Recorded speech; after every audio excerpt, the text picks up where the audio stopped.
I've always believed that every monster was once a child who needed a hug. I thought that with enough empathy, I could fix anything, even the girl who was tormenting my daughter. So I arranged a playdate. I forced them together, hoping to build a bridge.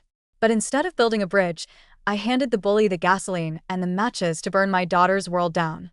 My life has always been guided by a simple, perhaps naive, philosophy that people are not born evil, but are shaped by the world around them. I see the world not in stark black and white, but in infinite shades of gray. This belief has served me well in my career, in my friendships, and, until recently, I believed it was the cornerstone of my parenting. I'm in my late 30s, a single mother to a wonderful 12-year-old daughter, a girl who is just beginning to navigate the treacherous waters of middle school. She's in 6th grade, a time when the world starts to shrink and expand all at once, when friendships are currency and cruelty is a language some kids learn with terrifying speed. For the past few months, that cruelty had found its target in my daughter. The source was a girl in her class, let's call her A. It wasn't the kind of overt bullying you see in after-school specials, with shoves in the hallway or stolen lunch money. It was far more insidious, a campaign of 1,000 tiny cuts. A would mock the way my daughter's shoes squeaked on the linoleum floors, a sound I always found endearing. She'd make comments about the healthy lunches I packed, calling them rabbit food, just loud enough for others to hear. She'd dissect my daughter's sentences, her clothes, even the way she tucked her hair behind her ears. Each comment was a carefully crafted dart, subtle enough to fly under the radar of any supervising teacher, yet sharp enough to make my daughter come home each day a little more deflated, her light a little dimmer. I tried to apply my philosophy. I told myself that A wasn't a monster. She was a child. Bullies, I reasoned, are often forged in the fires of their own suffering. Perhaps her home life was a wreck. Perhaps she was neglected, or struggling with emotions she had never been taught to manage. Maybe she was being bullied herself.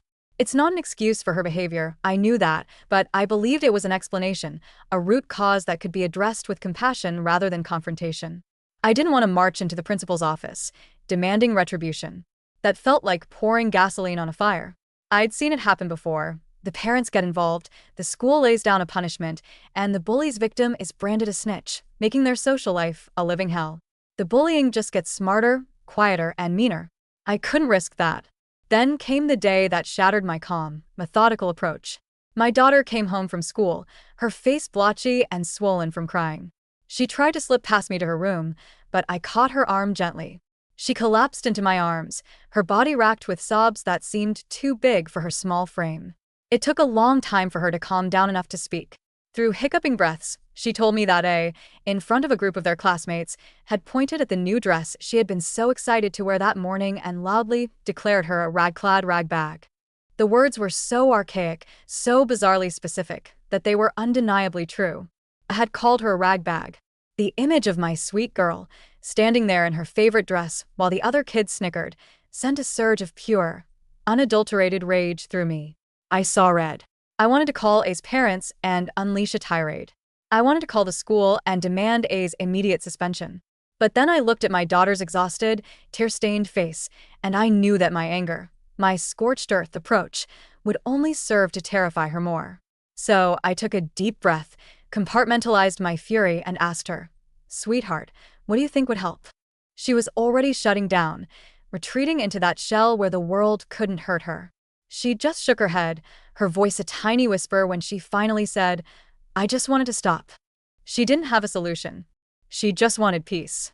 And in that moment, seeing her so utterly defeated, my own idealism kicked into overdrive. This was my chance to fix it, not with anger, but with understanding. This is where my grand, catastrophic mistake began to take shape. I found the number for A's mother. We weren't friends, just familiar faces from the periphery of school events, exchanging polite, meaningless nods. My heart pounded as I dialed, rehearsing my carefully constructed, non-confrontational script. When she answered, I didn't accuse. I didn't attack. I framed my concern in the softest possible terms. I mentioned noticing some friction between the girls, chalking it up to that awkward, dramatic phase of middle school. I proposed a radical idea, a low-key, supervised hangout outside of school, a neutral ground where they might see each other not as victim and tormentor, but just as kids. Maybe if they have a positive interaction, I suggested, my voice betraying none of the rage I still felt, It could ease some of this tension. I braced myself for a defensive tirade, for her to accuse my daughter of being the problem. Instead, she was surprisingly receptive. She admitted her daughter had mentioned some drama, but had been vague on the details. She agreed to the idea of a park meetup. The first hurdle was cleared. The second was my own daughter. I approached her that evening, my tone gentle.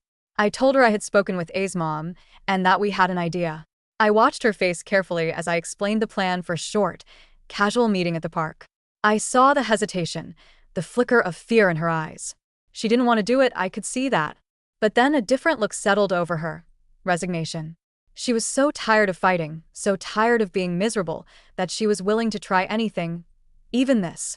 She gave a small, reluctant nod. I chose to interpret that as agreement, not as the act of desperation it so clearly was. I planned the playdate for a warm Saturday afternoon at a park near our home.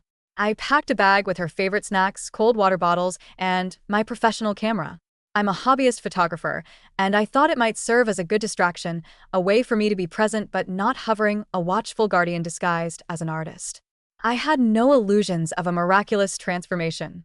I didn't expect them to walk away from this holding hands and braiding each other's hair.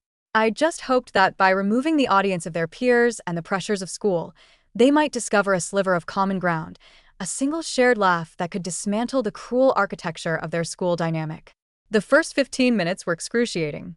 The silence was thick and heavy, broken only by the distant sounds of other children laughing. The girls sat on opposite ends of a park bench, the physical distance between them a perfect metaphor for the emotional chasm. A made a snide comment, a softer echo of her usual taunts. "Nice dress," she said, her eyes scanning my daughter's outfit with a look that was still mocking, but lacked its usual public venom. My daughter flinched but didn't reply. I stayed on my bench a dozen yards away, pretending to be absorbed in the scenery, my fingers gripping my camera so tightly my knuckles were white. Just when I was about to call it a failure, to pack up our snacks and retreat, something shifted. I had taken out my camera and was trying to capture a photo of a particularly bold squirrel. The distinct click of the shutter seemed to break the spell. Both girls looked over, their curiosity piqued. A, surprisingly, was the first to speak. "Can I see?" she asked, walking over. I showed her the image on the small screen. She then started asking questions about the lens, the settings. My daughter, who has picked up a surprising amount about photography from me over the years, hesitantly began to explain the relationship between aperture and shutter speed. For the next half hour, the two of them were absorbed.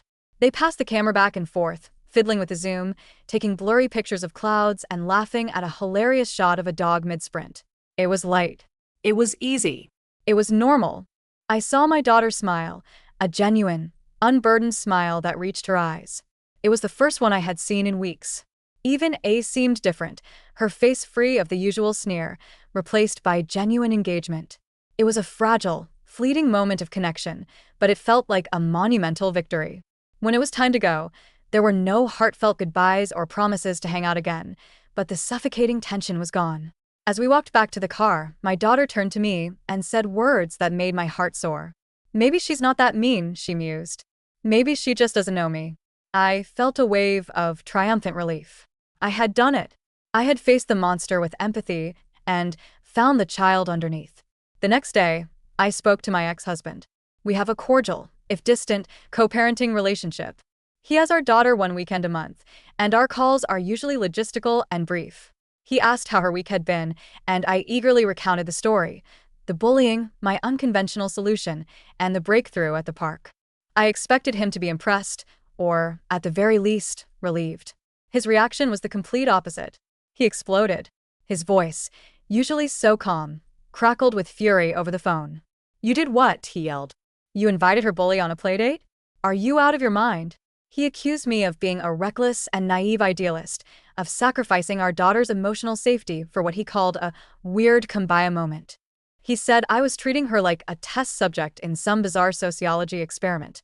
"You have no right," he seethed, "to make a decision like that without consulting me. You basically taught her that if someone is hurting you, the solution is to try harder to make them like you. You set her up to be humiliated."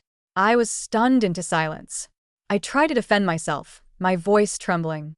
I told him our daughter had agreed to it, that I had been there the whole time, that I saw them connect, that she had smiled. "She smiled because she was performing for you," he shot back. She's a child who felt like she had no other choice but to go along with her mother's crazy plan. Start saving for her therapy bills, because God knows she's going to need them now. The call ended with him hanging up on me. His words were like acid, burning through my triumphant haze and planting a seed of doubt. But I clung to the image of my daughter's smile at the park. He hadn't been there. He hadn't seen it. He was wrong. For the next week, it seemed like he was. The daily post-school debriefings were quiet. There were no more tears, no more reports of snide comments. When I asked my daughter how school was, she'd give a short, non-committal fine or just nod. I interpreted her silence as peace, her lack of news as good news. I allowed myself to believe that while they might not be friends, the bully had at least decided my daughter was no longer a worthwhile target. I mistook a lull in the storm for the clearing of the skies. When she returned from her weekend at her dad's, the atmosphere shifted. The handoff was tense and silent. He avoided my gaze, and my daughter seemed small and withdrawn. She was quiet that evening, pushing food around her plate at dinner and retreating to her room immediately after. The next morning, she moved with a lethargy that went beyond the usual Monday morning blues. I brushed it off, telling myself it was just the transition between houses. That night, the facade crumbled. As I was clearing the dinner plates, she burst into tears, a sudden and violent storm of emotion that left her breathless. It all came pouring out. The bullying hadn't stopped. It had just evolved. The brief truce had given a new ammunition. The mockery was now sharper, more targeted. And her friends would whisper loudly as my daughter passed, making comments about her, trying too hard. At lunch one day, one of A's friends had sneered, "Did you bring your camera today so I will like you again?" My daughter had been enduring this renewed, more personal assault all week, pretending everything was fine because she had seen how happy and relieved I had been after the playdate. "You looked so happy that day," she sobbed, her words shattering my heart into a million pieces. I didn't want to ruin it for you. The weight of her confession was crushing. She had been protecting me from my own failure. "Why didn't you tell your dad when you saw him?" I asked, my voice choked with guilt. Her next words were a gut punch. "I did," she whispered. "He got really mad and started calling you names. That's why I started crying. Not because of A. Because I thought the playdate was my fault. I thought I messed it up." In that moment, the full, horrifying scope of my mistake crashed down on me. I hadn't bridged a gap. I had given the bully a roadmap to my daughter's vulnerabilities. I hadn't created a moment of comfort. I had created a performance that my daughter felt compelled to maintain, even at the cost of her own well-being. My idealism hadn't saved her. It had isolated her, leaving her to suffer in silence, blaming herself for my misguided experiment. My ex was right. He wanted to get a therapist involved immediately and even mentioned that my unilateral decision might have violated the terms of our custody agreement regarding her mental health. I couldn't even argue. He was right. My daughter was a ghost in our own home again, quiet and withdrawn, terrified of causing more drama. The genuine smile from that day in the park felt like a distant, painful memory of a peace that I had manufactured, a peace that had been built on a foundation of lies. I was left alone with the questions that now haunted my every waking moment. Was I wrong? Had my desire to see the good in a bully blinded me to the very real pain of my own child? I had tried to be a compassionate parent, but in my quest to humanize a bully, I had completely and utterly failed to protect my own daughter. The days that followed were a blur of guilt and regret. The comments on my post had been a brutal but necessary mirror. They called me out, not for my intentions, but for my impact. They pointed out that I had prioritized my own philosophical comfort over my daughter's lived reality. I finally did what I should have done from the very beginning. I sat down with my daughter for a real conversation, one without assumptions or agendas. I started with the two words she needed to hear most. "I'm sorry." I apologized for not truly listening to her, for getting so caught up in my own idea of a solution that I never stopped to ask what she actually needed. I told her that the playdate was my mistake, that I had put her in an impossible position where she felt she had to perform for my benefit. I owned it completely. It wasn't about her comfort, it was about my hope. She cried a different kind of tears this time. They weren't tears of pain, but of release. She confessed that she felt she had to act okay during the playdate, hoping that if she could just show as she was normal and nice, the bullying would finally stop. And when it came back even worse, she truly believed it was because she hadn't been nice enough or normal enough. She thought she had failed the test. I looked her straight in the eyes and told her, with every ounce of conviction I had, that none of this was her fault. I was the adult, and I had made a choice that didn't protect her. It was a raw, painful, and absolutely necessary conversation. My next call was to the school. I laid out the entire history of the bullying, including my failed intervention and the subsequent escalation. The school counselor was surprisingly understanding and immediately scheduled a private session with my daughter. The counselor later confirmed that my daughter wasn't the only one. It had a well-established pattern of verbal and social bullying that was subtle enough to evade official notice. The school started monitoring the situation and created a formal record. They also invited my daughter to join a peer support group, an offer she cautiously accepted. Then came the confrontation I wasn't expecting. A's mother contacted me, requesting to meet. I went, foolishly hoping for an apology or at least some accountability. I was wrong. She arrived furious, accusing me of orchestrating the entire park meetup as an elaborate scheme to frame her daughter. She claimed I had emotionally cornered her child and used my own daughter as a moral tool to trigger a shame spiral. The sheer absurdity of it was baffling. She concluded her tirade by suggesting my daughter was the real problem for being overly sensitive and unable to take a joke. The last of my naive compassion evaporated. "Your daughter has been tormenting mine for months," I said, my voice cold and steady. "We are done pretending this is just girl drama. My daughter will not be around yours again until she feels completely and totally safe. And right now, she doesn't." She stormed off, but I felt no victory, only a profound sadness for her and her child. That evening, my ex-husband came over. Before he could say a word, I apologized to him. I admitted he had been right, that I had been so focused on de-escalating that I failed to consider our daughter's needs, and that I should have consulted him. He listened and then, to my surprise, he apologized too. He said he had reacted out of fear for our daughter and that he was sorry for the way he had attacked me. We were finally on the same page. He was there for the follow-up meetings with the school and helped me find a therapist for our daughter, letting me take a step back so our daughter would feel it was her space, not mine. It's been a few weeks now. Therapy is helping. She's slowly opening up in ways she can't at home. The bullying hasn't vanished, but it's no longer a constant, unchecked barrage. She knows she has people she can talk to now, and she walks into school without the look of pure dread that used to greet me every morning.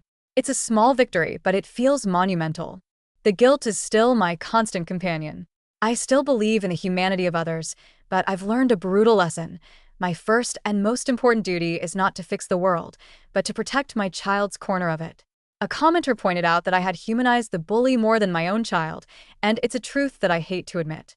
I was so focused on my parenting philosophy that I failed at the most basic tenet of parenting, keeping my child safe. From now on, she leads. I will support her, I will advocate for her, and I will intervene when needed, but I will never again assume I know what's best. That's a trap I almost lost her to, and one I will never fall into again.